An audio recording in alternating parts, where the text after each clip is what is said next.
Jadi ini kita dah cakap bahagian depan, bahagian tengah apa semua doktor kan.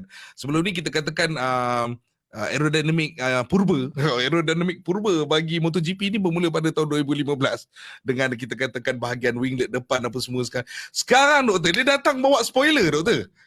Ini sekarang ni dah jadi apa hal pula sekarang ni. Kita dapat tengok sekarang ni ada jentera dah mula pakai spoiler. Ini macam spoiler saya daripada tengok kereta Beza sebiji.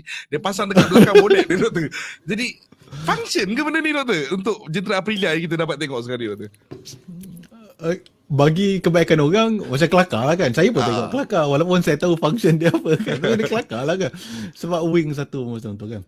Okey, tugas untuk wing ni sebenarnya dia lebih sewaktu untuk selepas pada kelajuan tinggi, kita kan ada braking zone. Bila kita brake, biasanya kita tak duduk tegak dah. Kita dah angkat badan dan kemudian ni kita mula sengetkan badan. Bila sewaktu kita senget badan tadi itulah, wing ni tadi akan mula menerima angin secara bersih. Sebelum tu dia terima angin kotor je pada belakang rider kan. Ni dia dah terima angin yang bersih. Jadi kita boleh tengok pula sewaktu braking, motosikal tadi tu akan berubah dia punya angle of attack, yang mana depan makin rendah, belakang makin tinggi. Jadi wing ni walaupun kita nampak dia flat, tapi sewaktu keadaan motosikal berubahnya bentuk angle tadi tu, wing ini tadi sebenarnya dah bermula ada sifat menekan dia tu, downforce dia lah. Jadi dia yang flat ni tadi tu walaupun nampak flat, sebenarnya dia tak lah, dia akan ada pergerakan mengikut pergerakan motosikal. Jadi yang ni yang diterjemahkan oleh Aprilia, tetapi kita tahu sekarang ni yang dah mula jadi ikutan selepas Ducati memperkenalkan dia keluar Sonic the Hedgehog punya style ni doktor. Jadi yang Aprilia ni dia pakai spoiler, yang ni dia pakai bendera ni pula, dia pakai benda yang macam ni. Yang tadi ni okey kita faham benda tu macam spoiler, yang ni dia dah terbuka macam ni pula. Apa hal pula doktor? Dia jadi macam untuk apa pula benda ni doktor? Yang tadi tu nak tekan ke bawah, ini nak belah angin ke apa doktor? Okey, secara asas kita patah balik secara asas dia, yang mana benda yang mendatar akan ada sifat downforce. Maksudnya ada bahagian atas, ada bahagian bawah. Jadi tekanan atas lagi tinggi pada bawah, jadi ada sifat tekan ke bawah. Tapi benda yang menegak tak ada sifat downforce. Sebab kiri dan kanan. Betul. Kan? Jadi kita boleh tengok motor ni dia duduk tegak kan. Macam mana dia boleh tambah downforce kalau dia menegak. Jadi sifat dia yang sekunder, bukan primer. Sifat dia yang sekunder, bila benda menegak ni, dia untuk straighten the flow. Angin yang belakang pada badan rider tadi tu berkecamuk, bila kena dia akan jadi menegak. Bila cepat tegak, kurang drag. Ini yang sekunder. Saya saja kasih yang sekunder dulu sebab kita bagi yang sekunder dulu, bagi faham bagi faham. Tetapi benda yang menegak ni tadi, sekarang ni cuba bayangkan motosikal tu duduk corner, dia lean, akhirnya kan yang tegak tadi tu kan dah jadi atas dengan bawah juga. Okey. Sambil dia tengah lean tadi tu, motosikal tu tadi dia punya benda yang menegak, elemen yang menegak ni tadi sekarang dah membaring. Disebabkan motosikal tu lean. Jadi sekarang dah di atas dengan bawah.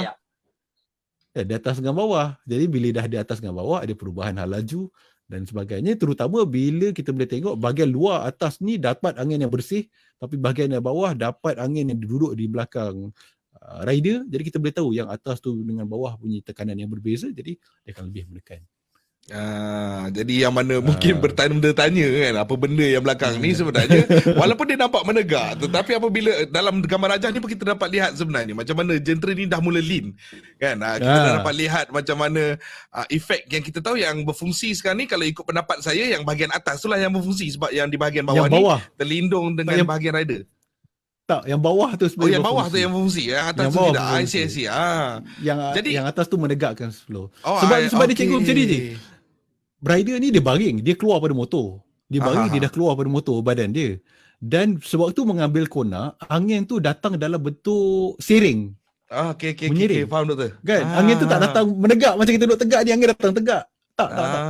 Kan kita ingat macam kereta tertegak, angin tu datang tegak, tak. Tapi sebab tu kita lean, sebenarnya angin tu dah datang membulat, curve. I see. Nampak? So, doktor saya tambah banyak aha moment banyak aha moment semua. Seronok ni benda ni. Kita nak kena bincang 4 jam ni sebenarnya ni. Okey Wandi, ada apa-apa Wandi? Okey, yang kenapa dia tak buat sekeping je? Kenapa perlu 2 keping? Ada 2 keping kan depan belakang tu? Ini yang tadi kita ambil analogi cikgu tadi tu lah, yang shaver tadi tu. Kenapa shaver nak kena ada dua daripada ada satu kan? Jadi shaver yang ada satu tu, dia satu je mata memotong, satu lagi tu dah mengikut je. Jadi kalau untuk itu untuk pemahaman mudah lah, tapi kalau ikutkan aerodynamic wing, kalau kita ada satu elemen yang sangat besar, di belakang pada elemen tadi tu akan ada angin yang terputus. Bila angin terputus, dia akan ada berkicau bergolak, bila bergolak banyak drag. Tapi bila kita ada dua elemen yang berbeza, sebenarnya kita ada satu ruang yang mana dalam fasa kita ambil downforce, ruang dekat belah bawah tu akan skip. Kita membenarkan angin lalu dekat belah bawah dia. Mati elemen ni lah, hanya mati elemen. Kita biar angin lalu bawah dia. Bila angin lalu belah bawah dia, kita dah tak ada dah bergolak dekat belakang dia tu dah semakin kurang. Jadi walaupun benda ni nampak pelik, benda ni nampak, sebab masa mula-mula apa-apa pun kalau kita tengok dalam dunia aerodinamik ni, Ducati lah antara yang mula buat dia kan. Dan saya ingat lagi pada awal lagi dah dikecam, ini bukan motosikal lagi, ini bukan lagi motosikal. And then ada pasukan yang mengecamnya pula. Lepas tu dia kata lepas tu dia pun buat juga kan. Macam mana pun sebab dia orang nampak mungkin benefit dan juga nampak kesan di atas litar. Jadi benda ni pun kita katakan sekarang ni MotoGP ni sendiri dia dah mula sekarang ni. Kita tahu mungkin jentera mereka dari segi nadi dia orang tu 1000cc apa semua ada terpaksa mengikut dalam parameter yang tertentu yang dia orang dah sampai limit, saya rasa mungkin. Tetapi sekarang ni dia orang mula mendapatkan kita katakan benda baru, benda yang cuba dia orang explore. Yang saya nampak sekarang ni pihak Dorna ataupun governing bodies bagi MotoGP ni, FIM sendiri tak memberikan dia memberi kebebasan sebenarnya yang kita nampak sekarang ni, Doktor.